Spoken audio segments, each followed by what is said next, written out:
जे काही मंत्रिमंडळ असतं, पंतप्रधान आणि मंत्रिमंडळ यांना विचारावं लागतं, त्यावेळेस तो अधिकार घेत असतो. चला पुढं 54 मध्ये आता निवडणूक असं. ओके, चला पुढं कलम 55 सांगतात निवडणूक पद्धत, की राष्ट्रपतीची निवडणूक पद्धत कोणत्या कलमाअंतर्गत येते असा प्रश्न आपल्याला येऊ शकतो. आयर्लंड.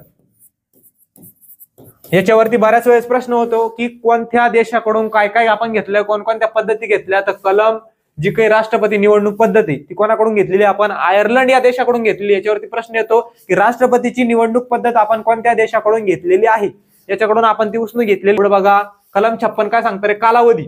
बरोबर, राष्ट्रपती किती वर्ष किती महिने काय जे पण त्याचा कालावधी काय असेल, म्हणजे राष्ट्रपती किती दिवस तो राष्ट्रपती असेल, किती वर्ष, 5 वर्ष त्याचा कालावधी असतो राष्ट्रपतीचा. कोणतं कलम सांगतं, कलम 56 सांगतं की कालावधी काढला जातो देशासाठी किंवा तोच असतो. ओके, चला कलम 57 मध्ये अटी व शर्ती दिलेल्या आहे, की अटी काय असते त्याच्या. कलम 57 मध्ये सांगितलेले की नेमक्या अटी व शर्ती काय असल्या पाहिजे. त्याच्यानंतर कलम 58 सांगतं की त्याच्यामध्ये पात्रता काय पाहिजे, म्हणजे तो आपल्याला प्रत्येक एक्झाम देणार असले तर पात्रता